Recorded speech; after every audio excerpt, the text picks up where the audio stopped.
right, guys. So welcome. Day one. The inaugural episode number one for Coast to Coast with Miller and Dro. We want to thank you guys for tuning in. As my good friend here, Mark Miller, that we've known for so long. Let the viewers know how long we've been here. We've been together for. We go easy with that together Hey, stuff. There ain't nothing wrong with that, but that's not what we're trying to confuse our viewers with, okay? But no, man, we've been friends. We've been dare I say best friends, man. For a real long time. I mean, shoot, man, we found a common interest with EA NHL video games all the way back in. It must have been NHL 12, which would have been probably the year 2011. So where are we at right now? 2025. So yeah, bro, this is a 14-year long friendship. We've had the pleasure of meeting in person, but for the viewers that don't know, just like the name says, right? We're coast to coast. You can see I'm rocking Cali gear with the San Francisco 49ers. My boy let's go, Alejandro Fins. rocking the Fins, baby, rocking the Fins. Miami Dolphins in the house. But yeah, we've been friends for a very, very long time. And whether it's been a common interest of hockey or what we're here to talk about today, which is football, the common denominator always centers around sports. And I'm really really excited to put together this podcast with you. I wouldn't want to do this with anybody else. I think you and I really know ball and we like to discuss ball. So this is going to be a really really fun time for us and hopefully any viewers that we can garner along the way. I really appreciate it. Yeah. So for the new viewers, I have started my own podcast back in college days. Miller was one of the ones who was really helping me out with a lot of things, right? Just emotion and support. So I needed someone else to kind of combat that, and I think Miller is a good choice because, like you said, we got a lot of chemistry. Funny enough, we met, like you said, in 2012 with video games, and who would have thought that we would still be friends? So it's been a pleasure, being with you and sharing a lot of intake on sports and just life, and calling you one of my best friends. So I do appreciate that, and hey, viewers, man, having friends, that's the main key. So, but what we're gonna do here, Miller, is something new, right? So obviously, off camera, when we're playing video games, we're always talking about sports, right? But Always. but man, I can't believe it. It is July 29th, right? We are 4 weeks away from Yeah. opening week. So Yeah. as hard to believe, I know hockey season just ended, right? So Stanley Cup champions for the Florida Panther. Any Panther fans make some noise? I appreciate that. So back to back on there. So a little round of applause. But we're starting football shortly, and obviously fantasy football is a common thing, but I'll leave that to you on a different day, right? So, but we had some interesting takes or interesting offseason moves here in the NFL that we just were kind of like intrigued about. So I'm not Absolutely. I'm not sure what you were intrigued by, but if there's something else that you could let the viewers know, what was some of Well, the things that you want to kind of recap? yeah, absolutely. I mean, it was a wild NFL offseason. What NFL offseason isn't full of headlines and stories, right? We saw a massive trade just a couple of weeks ago with the Steelers and the Dolphins, your team, right? I mean, that had to have caught you by surprise. We saw Ramsey flipped for, Fitzpatrick. I know Jonnu Smith was in the deal as well. There was an exchange of some late round draft picks as well, if I'm not mistaken. Right. It was a very bizarre trade to see Minka actually end up back in a Dolphins uniform. So that was a crazy one. We saw, Metcalf get traded. We saw Laramie Tunzel get traded. So just an Oh interesting yeah, offseason of trades. But then Gino.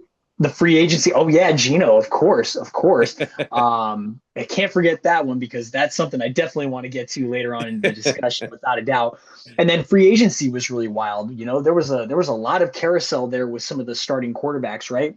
Yeah. We saw Darnold, go over to the Seahawks. We saw Justin Fields, become a New York Jet. Speaking of New York, they ended up getting a pair of free agent quarterbacks. They got famous Jameis, they got Danger Russ. Like it's been wild, man. It was just a wild off season, and just a lot of turmoil, a lot of change. Aaron Rodgers, that saga played out for months, it felt like, before he finally signed on the dotted line with the Pittsburgh Steelers. So there's just always a lot that goes into every NFL offseason. And this one was no different. So I'm really looking forward to hearing from your perspective, brother. Like, I really want to know who do you think are the biggest kind of winners and losers of the offseason? And when we talk about some of these biggest winners and losers, I really want you to dissect for the viewer, right? When we're thinking about some of the biggest winners and losers, think about trades that happened, free agency, the draft. All of it is on the table when we're talking about some of these winners and losers. So I definitely have some takes, maybe some hot takes. We'll see, but I definitely want to hear from you first. Let me know. We'll start with some of the winners. Who's on your radar, man? Like, who are you looking at and saying, "Wow, this team really killed the offseason"? Yeah, so the NFL is pretty interesting this offseason, right? So a lot of times you base it off draft, you base it off free agency, you base it off needs of what every team may need, right? Um, for some of the winners, I mean, Chicago has some interesting moves, right? The main thing that for Chicago, we're looking at Caleb Williams, right? Caleb Williams, what does this man have, right? I think for his rookie year, there was obviously some good side, some downside, of course, but in reality speaking, the offensive line was a big issue, right? I believe they ended up getting, was it Joe Tooney? Joe Tooney. Yep, Yep. I wanted to make sure I said that correctly. So that's a pretty big thing. I think I know he's on the older side now, but I to Still have playing at a Pro Bowl All Pro level though. yeah, and especially at a guard level that he plays, he's a good veteran. Two assists in that locker room, right? Another issue of the Bears is they have a new coach in is it And Ben Johnson. Johnson? I was about to say Gus Johnson. That's the commentator, so wrong dude, right? So yeah, Ben Johnson, obviously, offensive coordinator guru. Trying to help out, the young Caleb Williams. I think that's an interesting move, right? Uh, to be honest with you, and it seems like I think the Commanders are an interesting take, right? I know you might not like this as much, but I Debo already know where you're Samuel. going. I hate it. I think Debo. Let's see what kind of Debo they get, right? But for me, I think very similar to Caleb Williams and the Chicago Bears, getting Laramie Tunsil. I'm a Dolphins Yeah. fan, so Laramie Tunsil playing in Miami, we really enjoyed his stint with us, and of course ended up being the whole trade with Tyreek, and he was being the Jalen Waddle. So everybody was like, yeah, we finessed the heck out of that trade, but you can go on and on, right? But I think Laramie Tunsil coming in here, and helping out that left tackle position, especially I believe they lost Sam Cosmi. So I know he didn't play left tackle, but I think he was on the guard side. I think they let him go or free agency or no, is that? No, I think Sam Cosmi was lost to injury. Oh, That's lost what injury. I happened. apologize. Yeah. So picking up Laramie Tunsil, I think is very huge. We obviously saw Jaden Daniels, the kind of rookie season that he had, and imagine like now you're just adding another weapon, not only on the offense. I mean, two weapons on the offensive side. Now, of course, Debo Samuel, we're getting a two-way, receiver slash running back. How are they going to be used, right? I believe Eric Bieniemy, is he still with the offensive coordinator, or no? He's gone on there. No, for Washington. No, remember they've got Cliff Kingsbury. That's right. Looking at the wrong year. Look at that. So Cliff Kingsbury, exactly. So look at that, my mind, right? So yes, so Cliff did an amazing job last year, obviously with Jaden, right? And having that aspect of it, I think you're going to see some better sides of Washington. We're going to see if they're really contenders or pretenders, right? This year, I think it's not a make or break deal, but being so close to being in a Super Bowl, I mean, it was ridiculous what happened against Philadelphia, right? But I see Jaden Daniels, and the main thing is like, okay, protect your quarterback. So I do see Washington helping out. Another sleeper one, I think, to be honest with you, I think New England had a really good free agency They signing did. signing Mike Vrabel, and it's hard for me to mention because I am a Dolphins fan. I think New England. I think, to be honest, I think they're my true winners. Right? They killed it in the draft. They got Mike They did. Vrabel. They picked up some free agency as well. I think they got Milton Williams, the nose Yep. tackle. So I think they did. They got Harold Landry from the Titans, so another Vrabel guy. They Yes, ended up getting Stephon Diggs. We can't forget that's about right. that one. A Yep. lot of big moves for the Patriots. Yeah, and honestly, it's more of like, okay, well, what do we got? Do we got Drake May? What's going on with that, right? Drake May, I think he has the potential of being a really good quarterback. Now, of course, very similar. You got the AFC East. You got Josh Allen. You got Tua. And now Justin Fields, as you mentioned a little bit earlier, right? So, That's right. it's going to be a competition. Obviously, of course, Josh Allen and Tua are more recognized because they've been in the league for some time now, right? But it's kind of like more of a prove a year. Mike Vrabel, you see what he's done in Tennessee. Honestly, he's picked up that franchise from low end to high end. Of course, they're going to have their high and lows. But I think the last couple of years for Mike Vrabel, unfortunately, he was put in a spot where he just couldn't do much with that team, right? He got the very most out of Ryan Tannehill, and I know you're a big Ryan Tannehill guy, being again a Miami Dolphins fan, so you know all about Tannehill. You saw all the good and bad, and when he was a Tennessee Titan under Vrabel's direction, he took care of the football. He won a lot of ball games. They could only get so far, and I think that's inevitably what cost Vrabel his time out there, unfortunately. But yeah, one of the biggest winners. What I want to do, though, is I kind of want to revisit the Washington Commanders points that you were making, because our viewers might be shocked by this, but when you were talking about Debo, I'm not upset by it as a San Francisco fan at some sort of big, huge loss to our team, because personally, I think Debo is past his prime. I, I think he's put on quite a bit of weight. He looks really slow. He's not a crisp route runner. He only does short, I wouldn't even say intermediate routes. He's not a Yeah. long ball threat, a deep ball threat whatsoever. He's really just a bubble screen and slant guy at this stage in his career. And to be perfectly honest, that's kind of what he's been throughout the entirety of his career. Shanahan just did a really great job of maneuvering him around in San Francisco. But again, back to Washington, I'm not really high on that move. I think he's going to have some productivity, but I would probably bet that he's going to be more injured than not, because that's been kind of the Debo Samuel that we've come to know over the past few years, that he's been Right. more off the field than really on the field. And when he's been on the field, like what we saw with San Francisco this past year, he was dropping balls left and right and not really, again, the most crisp route runner, certainly not getting separation from DBs. So it was really hard to get the ball in his hands. And when Purdy was finding him, he was dropping it. So I don't see how this is going to be any different for his time in Washington and what he's got going with a very young Jaden Daniels. And speaking of Jaden Daniels, I do agree with you, Alejandro. I do believe that Laramie Tunsil is going to be a huge upgrade to that line. However, we see this time and time and time and time again. Sophomore quarterbacks go through the sophomore slump. We actually just saw it this past year with CJ Stroud. Didn't look as good. He really didn't. Let's just be real. And we see this all the time. We really do. He's just the latest example and the one I felt like picking on. But Jaden Daniels is probably going to be much of the same. Teams now have a full year of film on this guy. They're going to study it, and they will find ways to stop him. I still think Jaden Daniels is the closest thing in the league right now to Lamar Jackson in terms of that skill set and some of the dynamic playmaking ability that he brings to that football team. So they will always be a threat. However, I think teams will game plan for it a lot better. And I also think teams are going to narrow in more on Terry McLaurin. And I don't believe that the addition of Debo Samuel is going to change anything. The addition of Debo Samuel is not going to make Terry McLaurin that much more open or reduce the amount of double teams, because quite frankly, again, I don't think anybody's very scared of Debo Samuel. So I do expect Washington to actually have a little bit of a setback. I think for teams or fans that think that Washington is going to be back in the NFC title game, temper those expectations. Sorry to say it. I'm not a hater. I'm just very real about it. I just don't see it personally. So I respect where you're coming from. Thinking That's that an interesting take. Yeah.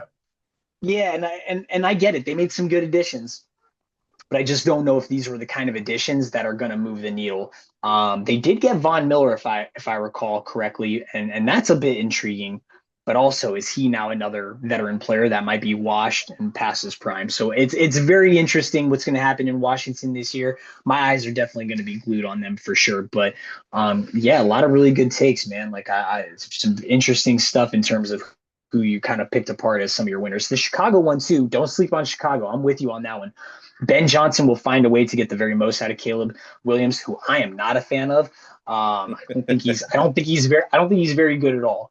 But if somebody can get the most out of him and kind of protect him and play to his strengths, it's going to be Ben Johnson. So I'm very, very intrigued by that, especially with the other moves that they made. So I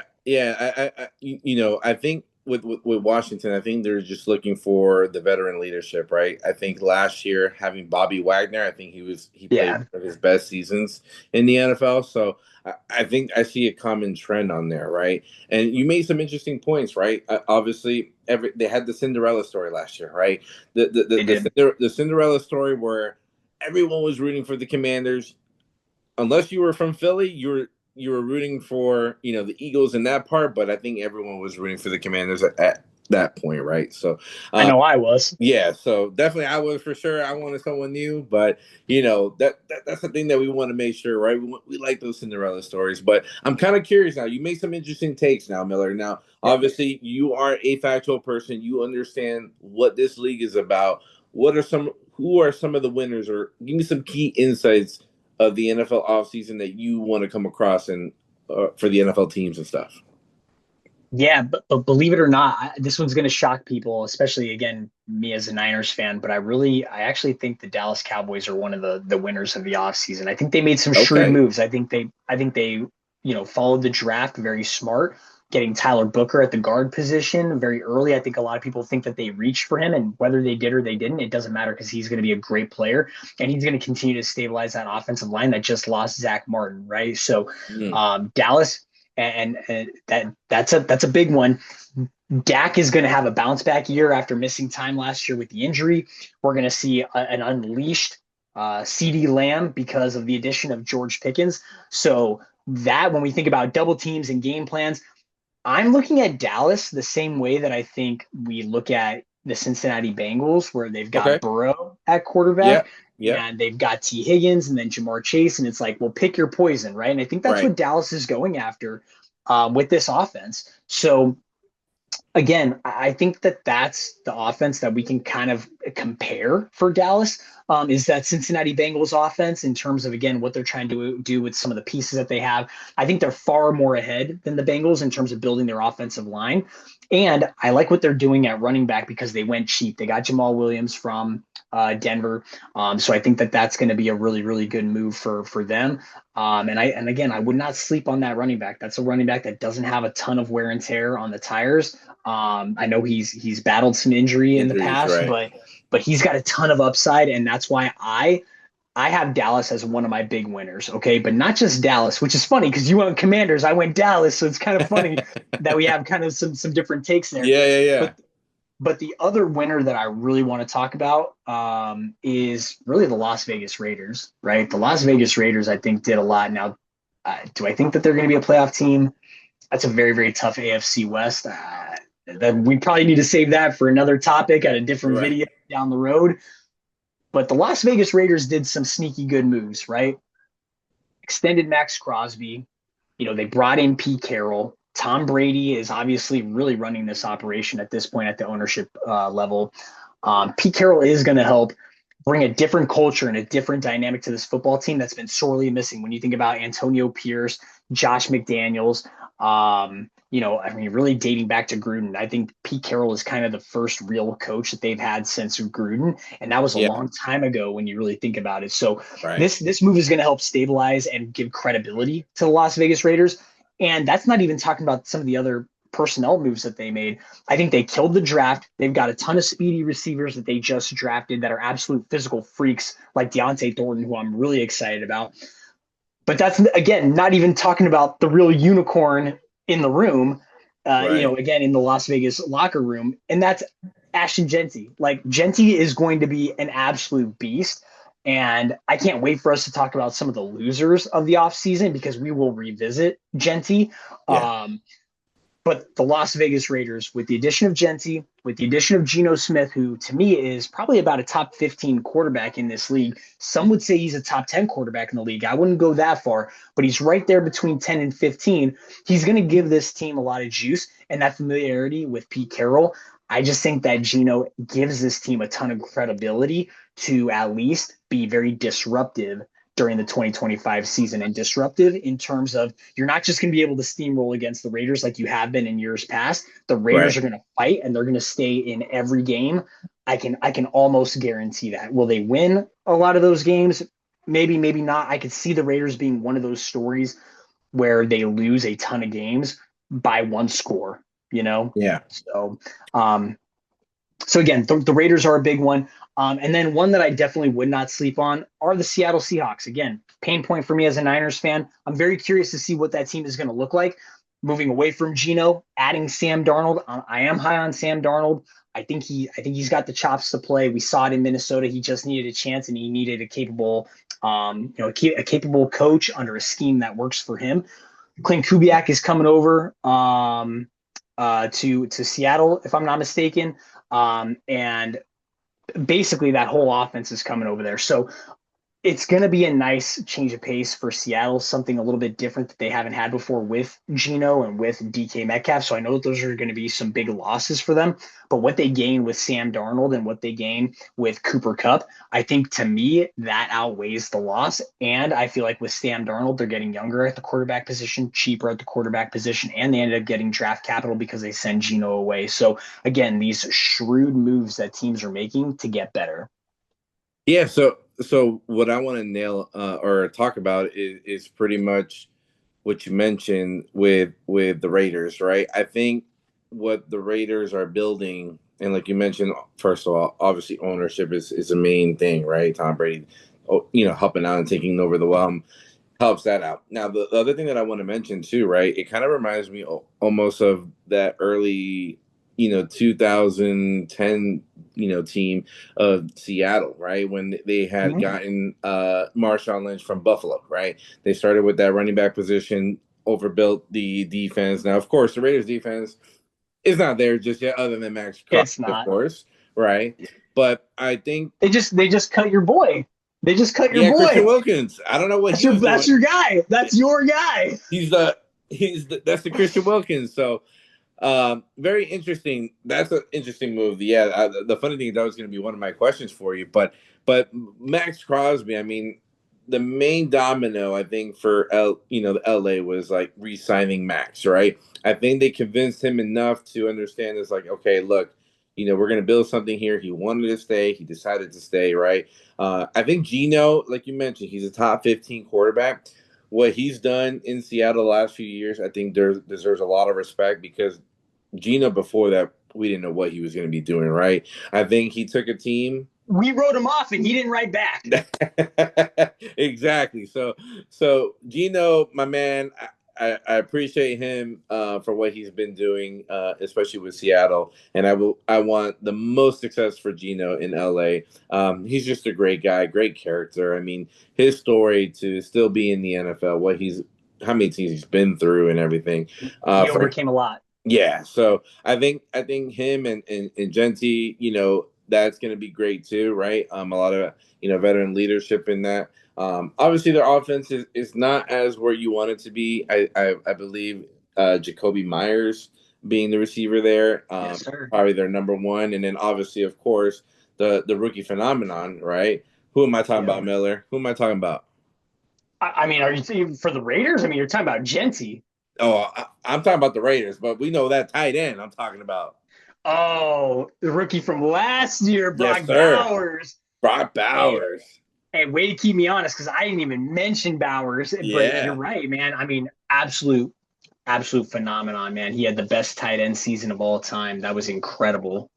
Still amazed by that, right? Like these guys are insane, and the level of quality players are coming to the NFL is unbelievable, right? I think Dallas, what's pretty interesting about them, right? Obviously, Stephen A. Smith is one of the people's like, we hate Dallas type thing. So Dallas is an interesting one because you're right. They did a really good job, and in the draft. And believe it or not, I believe I saw something in I can get a source, but I believe Jerry Jones, aside from everyone hating on him regarding free agency, right, of not spending on the right players, him and his staff, free agents, draft purposes, did a really good job, and you listed a few names Yeah. as well too. So I hope Dak can do something and stay healthy this year. Unfortunately, last year with his injury and stuff. So I think One thing Dallas needs to do is they got to re-sign Micah. I don't mean to cut you off, but I yeah. forgot to talk about that. That's going to be a big pain point if Jerry can't get his stuff together and sign that man to what he deserves. We hope so. I mean, he did it for CD, so I see why not, right? But you're right. He's a big force on that defense. A couple years ago, they were the number one defense in general, and I believe even in fantasy football. So for sure, I mean, and another one, and Seattle. We always like Seattle. They're a tough opponent, against the 49ers. We always know the 12th man in Seattle. I think Sam Darnold. Yeah, I'm hoping Sam Darnold is one of those guys that we root for. We don't want to see him seeing ghosts out there. We want to make sure he's throwing TDs to Cooper Kupp and the whole 9 yards, right? So Can't Seattle's be seeing ghosts, not again, man. so those were some very interesting takes, Miller, and I appreciate that. That you know what, you opened up a whole nother list because that's how much stuff was going on in free agency, right? Yep. Talking about a little bit, I want to talk about probably, I wouldn't say the blockbuster trade, but I guess the biggest trade of them all, right? That was on ESPN. And obviously, being a Dolphins fan, it was hard to see Jonnu and Jalen Ramsey get traded, right? The cool thing is we got Mika Fitzpatrick back, which is very interesting, right? Because obviously he left, but he only left because of Brian Flores. He didn't leave because of the organization. Now, the main situation, obviously, of course, whatever happened with Jalen Ramsey, whatever the culture of the older players, things that had to be changed, right? Jalen Ramsey did not feel like he was in the future for Miami. John, who wanted a new contract, Miami didn't want to pay him the new contract, right? Obviously, it's always business, right? As a fan favorite, we enjoy the players that we have, but at the same time, we understand business being business. I think getting Mika is an interesting take. The only problem is the injuries the last couple of years, right? We know he's a Pro Bowl kind of player, and we know he can make them plays, but with the last couple of years, injuries have taken apart. What do you see, Miami? How do you see this trade? Obviously, there's a lot of people are saying Miami won the trade. A lot of people are saying Steelers are winning the trade. What do you feel in your perspective about it? I really like the trade for Miami. I think, they made, again, I said this is going to be the third time I've said this phrase, shrewd moves. Miami did the right thing. Johnny Smith getting old, Jalen Ramsey getting old. Both of these players, they may have had some decent years, right? I know Jonnu had a breakout year pretty much with Miami. Good chemistry with Tua. I think that's going to hurt Tua, but it's really hard to justify giving massive raises to players based on being a one-year wonder. And when you look at Jonnu Smith's track record leading up to this year, it wasn't very good. He was an okay player in Tennessee, did a whole lot of nothing under Arthur Smith in Atlanta. Crazy that Arthur Smith wants him back because he's the offensive coordinator for Pittsburgh. Yeah. But didn't really use him that well with Atlanta. But again, do we pay you because you're good, or do we pay you because you're a product of the system? And we know that Mike McDaniel's system is very offensive oriented, to where he's going to be able to, pad the stats for a lot of these offensive guys, because he comes from that Shanahan coaching tree where, again, you're going to be padding stats. It's a very offense friendly scheme, right? So do you really justify paying that? I don't think so, especially for an aging player, especially at the tight end position as well. So you have all these different layers of why it makes sense to not pay a guy like that. So you have a team like the Steelers who are desperate. Pat Freiermuth, I believe, had an injury. They were already thin at the position anyway. They wanted to make an upgrade. They wanted to make an addition. Felt like a perfect marriage. they got the most out of that, and I applaud Miami for that. What really intrigues me is the Jalen Ramsey piece of it all, because I don't understand why the Steelers wanted him. They already have Porter. They already signed Slay in the Yep. offseason. Now you add Ramsey. Is Ramsey going to play a little bit of safety? Is Ramsey going to be their starter? You have to assume he will be, but then does that mean Porter kicks out to the slot corner position? Right. It's just a very weird thing that Mike Tomlin and the Steelers are going to, be, having to really navigate through as the season goes on, because it's really hard to give three corners adequate and equal playing time across the entire season. Do they have incredible depth at the position now? Absolutely. But at what cost? Your safety, right? Which again, Miami with the loss of Javon Holland, that is a great move for them to get Minka Fitzpatrick. He's probably not the same guy. He's a little bit older, but still probably in the prime of his career, which is better than what you can say about Ramsey. And even though he may not be the same guy because of that injury that happened to him, he's still going to be, in my estimation, playing at a high level, and that's exactly what you need if you're Miami. You got younger, you shed salary cap, and you fill the position of need. That's as good as it gets for any organization. So I think Miami won the trade, to me, by a landslide. And I'm not just saying that to you because you're a Miami guy. You Sure. know that if I was critical, I would be slamming the Dolphins. So again, I love the move for you guys. Yeah, yeah, and I think it's pretty interesting what Pittsburgh has done. Obviously, you mentioned earlier in the segment, in the introduction, Aaron Rodgers being in with the Steelers, right? I mean, it seems like they just got a whole bunch of veterans, older people, and normally you don't want to do that. You We want just to saw build, that with the Jets. yeah. So Literally, they brought in a bunch of veteran guys, and it did nothing for them, so including Rodgers. yeah, so I'm not sure what's going on over there. I know Mike Tomlin; he's a really good coach, so I understand some kind of system that he's into play. So I'm pretty sure they're going to make something work. But I agree. I think this helps out. Our defensive coordinator Anthony Weaver. That's a kind of player Fitzpatrick would be for him, and especially now with our front seven.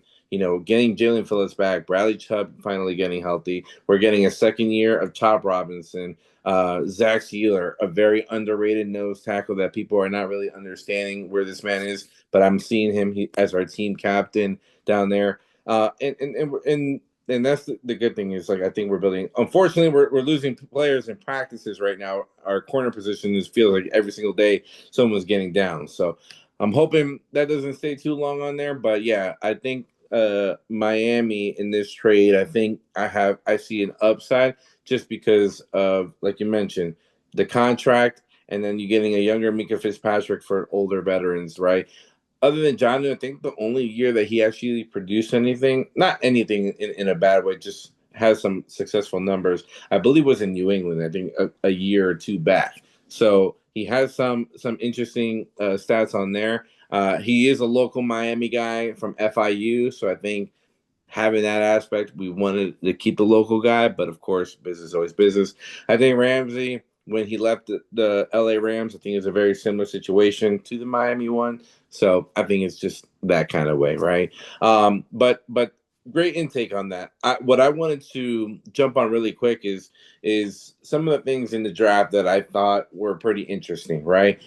We could see about the players that getting drafted on draft night, but obviously Shadur being a topic of how bad he fell, right? Abdul Yeah. Carter going to the Giants, I think that was a pretty good deal. But my personal intake, right? And I want to know. I know you just mentioned the whole thing situation regarding this past trade, but it almost feels like I'm about to play Madden 26 because someone in Jacksonville is trying to play two positions out here. So I'm not sure what's going on with that. Travis Hunter, what's your intake on that? Well, that's a weird one. He looks a little bit light. He looks a little bit thin to be playing defense. I understand they're they're planning to deploy him at corner. I get that. I don't look at him as a very surefire tackler. That's just not his game. I think in open space, I think he can get very exposed because of the lack of tackling ability. I think in coverage, He's a tad overrated. I don't think he went up against the very best competition at the collegiate level. I'm far more intrigued about what he's going to do at the wide receiver position under Yeah. Liam Cohen, the new head Yeah. coach out there for Jacksonville. I think he's going to be deployed in a very Chris Godwin type role. Again, Liam Okay. Cohen coming over from the Buccaneers. They've got Brian Thomas Jr. He's going to be the Mike Evans. Who do That's you right. have to be the Chris Godwin? It's going to be Travis Hunter. That's why they paid the draft capital to move from 5 up to 2 to go and get him. They understand his value as a dual threat player, right? Both sides of the ball. They seem pretty committed that they want to try him on both sides. But as you go through, a 17 game schedule at the NFL level, possibly playoffs, although I don't think that they're a playoff team, but you have to think again, if they are successful, what the more games being in the playoffs would do. Right. How does his body hold up? I don't see it holding up, and I don't think he's that talented as a defensive player, unfortunately. I would love to know your take, because there is a lot more there with the Jacksonville move and something that I want to talk about with Cleveland, after I kind of get your thoughts. So I definitely want to know what you think of the whole Travis Hunter phenomenon. Yeah, so I think it's cool for the league, right? I think you don't get a typical player that's like, "Hey, I want to play both sides." Now, of course, the NFL nowadays, we're getting everything new, right? The interesting take that I want to mention is that we just had a battle with these rookies, like with the second rounders now getting guaranteed money. I mean, obviously Yeah. the NCAA with the whole NIL negotiations Yep. and the whole 9 yards. I mean, it's a whole different ball game. So I think Travis Hunter has the leverage here. Now, of course, if I'm a GM, if I'm a head coach, I'm not putting my player twice on the field, right? No. Football's already dangerous enough on one side of the field. I can't imagine twice, right? Now, I do like the level of the game and to grow the game because again, we're not seeing things like this, right? Like I can rephrase it to, or a similarity could be like in baseball. We have Shohei Otani, right? Right before he got hurt, where he's pitching and hitting. We don't see that. We don't see a guy hitting 40 home runs, 100 RBIs, and pitching. It's insane. Now, do I feel like Travis Hunter is going to be very successful on the both sides? I agree with you. I don't think so. I think it's just way too hard. We're not playing Madden 26, unfortunately. We're creating a player and we're having this, right? This is the NFL. Now, if he does it, it's a whole different. We have a whole new story. We have something to talk about, right? Because at that point now we're getting realistic enough. It's like, hey, look, this guy might be on one. But I agree, he's young, he's light. There is a different level of competition. We're going from boys to men, right? And again, Jacksonville's a new team, right? They're rebuilding. We got I know Trevor Lawrence has been there for some time, but like you mentioned, Brian Thomas Jr. I mean, they have a new coach and Liam. What are we going to see in Jacksonville, right? We know Jacksonville, in previous past, they've made the playoffs, but then what happened last year, I have no idea, right? They signed Gabe Davis and had other signings where it just didn't pan out. And Yep. and it's just very interesting where they fell off ever since that playoff game against LA, the Chargers. What happened, right? So I think it's a new life for the Duval County, right? And I think it's a very interesting take. Duval. Duval as that viral video from Leon, which is funny. So I think it's very exciting for the NFL. I think it's a really interesting take. Now I know you have mentioned before, and I think you're going to dive into this as well. It's like, is Travis Hunter really a number 2 player, right? We won't know, right? At the end of the day, on paper, obviously it looks great because he's probably one of the top prospects that came out of the draft. But you just never know, right? Like obviously things happen in different takes, but definitely want to see and hear your take. Is he a number 2 player? Like what is it holding you up, and especially Yeah. with that? Yeah, you're asking basically, was he worth the second overall pick, correct? Right. I just, yeah, look, no, no. Was he a top 5 player in the draft? Yeah, probably. He probably was. He is especially talented, especially I think as a wide receiver. I think he'll have tremendous success. But this is really where I wanted to get to. Jacksonville and Cleveland are both some of the biggest losers, if not the biggest losers of the NFL offseason for the exact same move. Okay. That draft day trade was awful for both teams.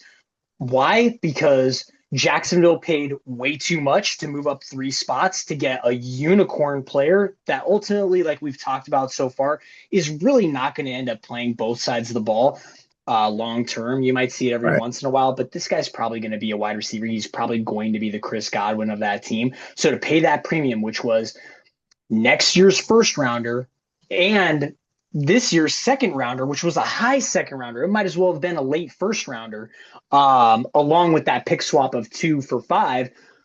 It just felt like a really big price to pay for Jacksonville. Right. And they came off really desperate. I know what this is. This is to generate fan buzz. This is to generate social media. This is to generate jersey sales, ticket sales, everything. And it reeks of that. So sorry for any Jacksonville fans that are watching this. I see it from a mile away. This is like, the same reason that Tebow was drafted in the first round. This is a Johnny Manziel type pick. And I'm not saying that he's going to be a bust. Travis Yeah. Hunter has plenty of talent, but this move was done to generate buzz and ticket sales and revenue for the Jacksonville organization. Very little to do with actual football. That's why they're the loser. For the exact same reason Cleveland is a loser is because I actually celebrate them for making the move because they did get that extra draft capital, the extra first rounder for next year, which is going to be a huge quarterback deep draft, which is where Right. they are sorely lacking. So very, very smart move. They add the second rounder this year. So they basically came away out of the first 2 rounds with the number 5 overall pick and then 2 of basically, I believe, the top 5 picks of the second round. So a lot of opportunity to take great players. But where they missed was they went Mason Graham, the defensive tackle, at 5. And this is why Cleveland is one of the biggest losers, if not the biggest loser of the offseason, because I don't believe in taking running backs top 5 or even top 10, even Right. Ashton Genty. I love him and I'm happy that the Raiders have him, but I always get worried about it being a Saquon Barkley situation or a Josh Jacobs situation where these are guys that are going to play out that rookie year and then jump ship to the next team because the organization is so poorly ran Right. that you're going to waste their prime years. So with that being said, again, this is Ashton Genty. He is technically a unicorn. If there was ever a unicorn in the draft, it's not Travis Hunter. It is Ashton Genty. So with that, again, I don't believe in taking running backs top 5 or top 10. However, if you're Cleveland and you traded back to 5 and you were able to accumulate an extra first and second rounder, go ahead and take the luxury pick and go take the franchise back in Ashton Genty. Go do it. You lost Chubb. You need to generate some buzz of your own because nobody cares about what Cleveland is doing. That certainly would have driven ticket sales, interest, jersey sales, all that stuff. So all the reasons that I kind of panned Jacksonville is kind of Yeah. exactly the reasons why Cleveland should have done this, because not only is this a fantastic football player and truly the only unicorn in this draft, but yes, it's a bit of a luxury pick because it is a running back in the top 5. But Right. you got to look at it as Cleveland trading out of 2 to get trading out of 2 to get an extra first, an extra second, and the most unicorn player that ever existed in this draft. That to me is what they should have done, and they went defensive tackle. Huge miss. They will regret that for a very, very long time because what they could have done was taken Genty, use the 2 early second round picks on the defensive side of the ball if they so choose. And then with the extra first round pick for next year, they would have been well equipped to take a franchise quarterback and another dynamic player, or use it combined, trade up and get a franchise guy in next year's draft. But either way, by accumulating picks, you're actually avoiding the risk of what I talked about earlier, which was the Josh Jacobs and the Saquon Barkley situation, which is if you're not adding more draft capital and trying to build this team around a star player like a Josh Jacobs or a Saquon Barkley, you will fail. Yeah. So Cleveland had all the right ingredients to make that happen, and they just didn't do it. So We'll see how it works out for the Raiders and Genty. We'll see if the Raiders end up making the same mistakes that they made in years past with Josh Jacobs, and let's see if they waste his rookie contract and don't re-sign him. Let's see if it's a Saquon Barkley situation all over again. But the reason I don't believe it will be for the Raiders is because we've already seen from the Raiders this year that they've traded back in the draft multiple times, accumulated more of those lottery picks, right? Because that's all draft picks are at the end of the day, are just lottery Yep. tickets. Yep. And really what they're doing is they're trying to maximize their ability to hit on multiple lottery tickets. So that's what I love about the Raiders. That's why I support the move for them. That's why I'm not as harsh on the Raiders for what they did because of the other moves that they did in the draft to build around Genty. But Cleveland had it right there for themselves, right in the palm of their hand, and they let it completely slip at no fault of anybody but themselves. Sorry, Yeah. Alex. I'm on a soapbox here, but I will definitely pass it back to you because I would love to know your take on things. I agree, man. I think I remember being on the phone with you as well when that situation happened, and it could have been very interesting, right? Because obviously the Browns losing Nick Chubb, one of their cornerstones running backs that's just played for them, with heart and intent, and unfortunately, obviously, with that torn ACL, a few years ago, just kind of diminished that, right? And then obviously he's getting into that older realm of running backs where they just kind of let him go at that 28, 29, age gap, right? Yeah. So what like you mentioned, what better way than get a running back at that point, right? But again, you don't really see that aspect of it, and maybe that's where Cleveland thought, well, you know what, he might fall back. We're not too sure what's going on. The funny thing is with Mason Graham, it was interesting because that was supposed to be, or quote unquote, Miami's pick when they were going Yep. to be coming, and they ended up getting Kenneth Grant, obviously because Yep. obviously he got chosen. So that's pretty interesting. But I agree. I think the fact that Myles Garrett, which is hilarious to me, requests for a trade. Somehow you end up talking him into staying, and what Yep. better way than you did everything where you're like, wow, we're gonna build a winner. We're gonna understand it's like, what, we got something. They did everything, but just didn't pick the right player. But again, you know, time will tell on how that will be. I think the Travis Hunter one, I think is very interesting. I agree with you. I think with Jacksonville, they have a new GM as well, right? So a Yep. young GM that is trying to make a name for himself, and I keep forgetting his name, but do you remember his name by any chance, Miller? But I know he's God, it's on the tip of my tongue. I could probably look it up, but we don't need to yeah. do that. But he's a new GM. He's coming in here trying to make things right, right? Clean up Trent Baalke's mess. That's what he's trying to do. Yeah. So I think Travis Hunter, I think it is the right pick. Of course, you can't build your team off one draft pick, unfortunately, right? There's a whole 53-man roster, but I think you're right. In order to get attendance in Jacksonville, because it's always been hard, especially in Florida in general, but Jacksonville, just because they haven't been that organization where you've seen you haven't seen the success as often. So I agree with you. I mean, I could probably put Indianapolis in there. I didn't really see too many things going on. What I really want to know is what's going on with Anthony Richardson. What is that situation?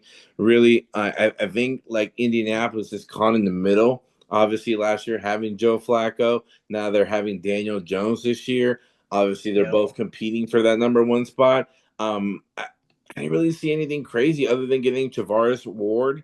Yeah, Charvarius Ward. Yep. Travaris Ward, I apologize. And I mean that's a help, right? It Obviously, helps, second, but yeah, it, quiet off season a little bit. yeah, so you definitely want to build around your quarterback, and I didn't see too much things, right? And I think it's just more of, what direction are they going in? And you mentioned running backs not being a waste or just the potential, and you have Jonathan Taylor there, right? You have one of the premier running backs there that is able to do something, and I think Indianapolis is probably a question mark for me on my end. So Absolutely, man. Well, I mean, they're definitely a question mark. I don't know if they're the team that you're most excited to see, but yeah, that's what I want to know next, Alejandro. Bring us home on this inaugural episode. I want to know, man, who's that team or even that player that you're most excited to see here in the 2025 season? And there's a lot of players that are very interesting. A lot of teams, right? And obviously, you can go with Philly. Obviously, having a chance of repeating, that's always something interesting, right? Obviously, Kansas City of continuing their dynasty, right? Obviously, the words that we don't want to hear. Um, No. I think I don't know what it is. I'm like, Giants have made some interesting moves where I'm like, I want to believe in them. Obviously, Abdul Carter was, a solid pickup because they're really building their defense really nicely. Their offense, Jackson Dart, what kind of quarterback are we getting out of him, right? And it's like, not sure, right? Obviously, I want to root for my Miami Dolphins. Obviously, that would be a great team to watch. But honestly, man, I it's kind of hard, and what I'm very interested is between two teams, and I'm going to give you Mhm. two, one on the AFC and one on the NFC. And the funny thing Oh, I is, like that. they're both on the website. I think Hmm. I want to see year two of Denver. The Broncos are a very interesting team where they had a lot of upside last year. Now, was Bo Nix, like you mentioned before, is he a product of the system? Is he the guy, right? He made the throws that he had to make and had a really good performance. I think leading up to the playoff, I think the playoff wasn't the way they wanted it to have it, right? Again, very young team stepping in, and who would have thought, right? A couple years ago when Miami beat them 70-3, and now they're a playoff team. Before Miami, it was a playoff team. So that's pretty insane. But I think the Denver Broncos, I do want to see a second year of Sean Payne, which I think that's a very underrated move. They're, one of the recent trades of coaches that you barely see out in the world. I think Denver, obviously, with their defense, that played very well last year. Offense, they just did a contract extension for Cortland Sutton, right? So that's an interesting move as well for them. To help them out on the offensive side, as he had a tremendous year last year. The other one, you mentioned it earlier. I want to see Seattle. There's something in me about the Seahawks that's like, I've always liked their jerseys. I've always liked them being at home. And what's life without DK Metcalf, right? Like, you get Cooper Cup, and obviously Sam Darnold playing in the mix, right? So you lost a lot of offensive pieces, especially on the offensive line part. But what are we going to get out of Sam Darnold? Are we getting 2.0, right? Is last year, just like how you said, just a product of the scheme once again, right? What kind of Sam Darnold are we getting? Are we getting a $100 million quarterback, or are we getting someone that he's not going to last too long? So, and also with Cooper Cup, right? Obviously, it was a business move for LA to get rid of him, and the Rams end up signing Devontae Adams. So it's like, Yeah. what's up with that, right? Cooper Cup being a legendary, receiver for the Rams, a franchise cornerstone, playing with Stafford, so that would be very interesting. Just to kind of see what kind of season, right? Tyler Lockett is no longer there; he's now with Tennessee, so another main piece of Seattle where when you think of the Seahawks, he's one of those guys. So Seattle has a very interesting take this year where I feel like something could be brewing there if everything goes into plan. So enough of me though, but I appreciate the take. What about yourself, man? You've been spinning facts today. What's going on here? Well, much like you, I'm torn between a few teams, right? I'm very curious to see, what year two of Michael Penix Jr. is going to look like, and Mm, if there's any drama between, the starting job of whether or not he can hang on to it, Kirk. or if we're going to see Yeah. Kirk Chains coming back into the frame, right? I'm very curious about the Detroit Lions. They suffered a very, just a very, very tough upset against the Washington Commanders, right? They were the number one seed. They lost to the Commanders in the playoffs. and the Commanders punched their ticket to the NFC title game. I'm very curious to see how the Lions bounce back. They lost both of their coordinators. We talked about Ben Johnson earlier. We didn't get get a chance to talk about Aaron Glenn, who's now the head coach of the Jets. We'll see how that works out with Justin Fields. It's another intriguing team. True. So, I'm looking at Falcons, I'm looking at Lions, I'm looking at Jets. But I want to bring it back to what you said a second ago around Sam Darnold and the Seahawks, because I'm going to go to the team that he departed from. All eyes on J.J. McCarthy. You're right. The Vikings, they said no more Kirk Cousins. They said no more Sam Darnold. All of our eggs are in the J.J. McCarthy basket. I'm very curious to see what kind of chemistry we see between him and Justin Jefferson. Yeah. I want to see what that offense is going to look like. I want to see how much of a leash per se is he going to have with Kevin O'Connell, right? Kevin O'Connell's been very spoiled with Kirk Cousins at the helm. He's been very spoiled with Darnold last year.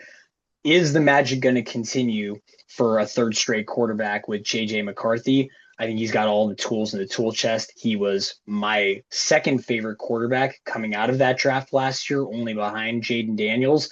And I thought he was every bit worth, a top 5 pick, if not number 2 overall. I had Jaden Daniels as my number 1. I had J.J. McCarthy, to the surprise and shock of probably several, as my number 2 quarterback in that draft last year. So I'm very, very excited to see exactly what he's going to bring to the table for the Minnesota Vikings. But that's what I got, man. That's what I got for you, brother.